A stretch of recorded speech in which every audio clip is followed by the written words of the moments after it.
identify stakeholders in project management? Well, that is a really important question, but it's also one that is probably less process related than you might think. So, what we're going to do is we're going to cover some very basics about how you go about identifying stakeholders in any project environment that you're in. And don't be too surprised if some of these things you're already doing, but you might not have formalized the process. That means that it's entirely possible that you don't do them as reliably as you could either. So let's try and make sure that we get consistent practices in place by using the same process over and over again. Early on in my career, I learned something very important. The most troublesome stakeholder might be, somewhat as a surprise to you, not anybody you've identified at all. And that, in fact, is one of the problems. You didn't identify them, which means you also didn't build much of a relationship with them. And as you know from the Enlightened Triple Constraints that we use as a model here in the Leadership Driven Project Management Academy, the relationships that you have with any of your stakeholders is truly the basis for everything that's going to make your project a success. So, not identifying them?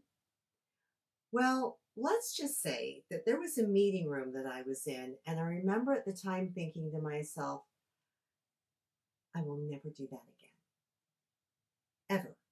From now on, I am going to take every possible step I can to make sure that I've actually identified everybody. Well, you can't actually. I'm never doing that again. From now on, I'm going to take steps to make sure I've identified everybody. Well, you actually can't. It's just virtually impossible. But what you can do is take steps that are going to make it a little bit easier for you to identify most of them. And that actually starts us out with a very important point. You see, there are actually things that you should do, but there are also a couple of things that you shouldn't do. First of all, don't make any assumptions that you know exactly who the stakeholders are, so you don't have to go through a stakeholder identification exercise. You not only want to go through it, but you want to make sure that you get your entire team involved in this exercise. After all, they might have some ideas about who else is concerned. And this gets to the heart of how you find who your stakeholders are. You have to answer this simple question. Who is it that's concerned with either the project's end deliverable or the process by which we're going to get there?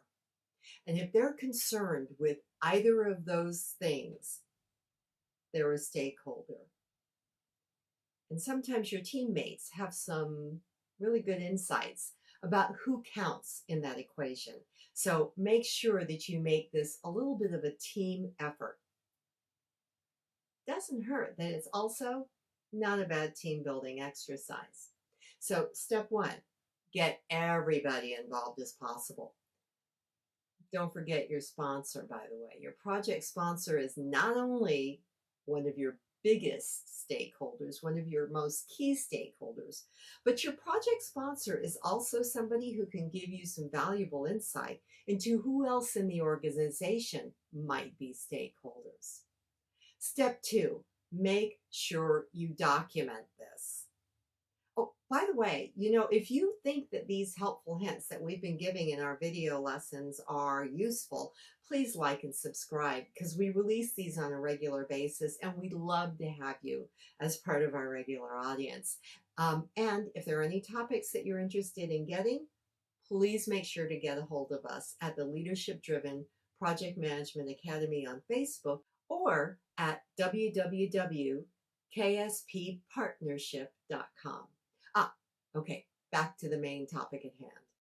Okay, so step one, get everybody involved, including your sponsor, because they have some great insight Not only are they a key stakeholder, but they can, kind of point you in the right direction about your internal organization stakeholders, as well as, if this is for a client, a little bit about the structure in that organization as well.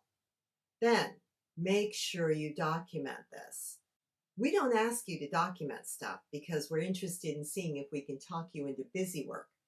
This is because you never know when the, well, it seemed like a good idea at the time syndrome will strike. In other words, we don't remember everything. So having it documented, a whole lot easier. Step number 3, validate. Sometimes we think that people are stakeholders when in point of fact, they're extremely neutral. They're so neutral, they don't even want to be kept informed about it. So identifying stakeholders means not just looking at individuals, but at communities that are key stakeholder communities. And then you get to go find the person who can be a reliable and trustworthy liaison or representative for that stakeholder community. It's not unusual for you to have such a long list of stakeholders after you've gone through a comprehensive identification that it can be a little bit daunting.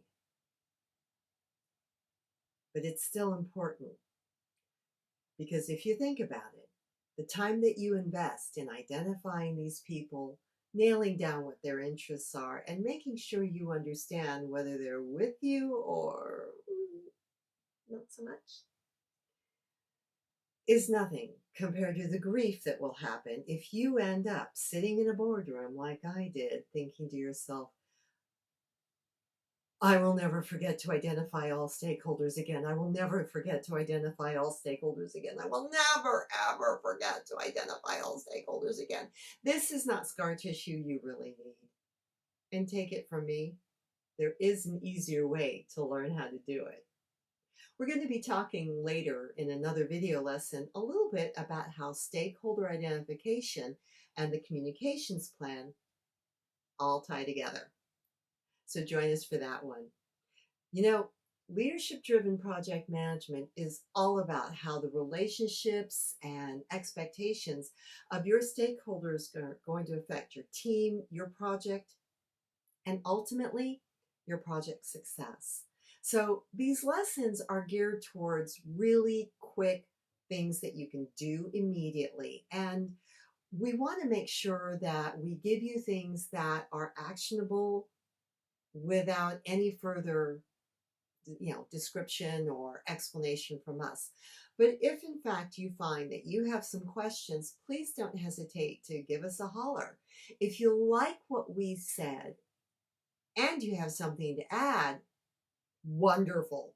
Please put it in the comments. And please subscribe so that you are notified when new videos drop because we release on a pretty regular basis. I'm Kimihiro Tsuzimski, and I look forward to seeing you again soon. Thanks for joining us.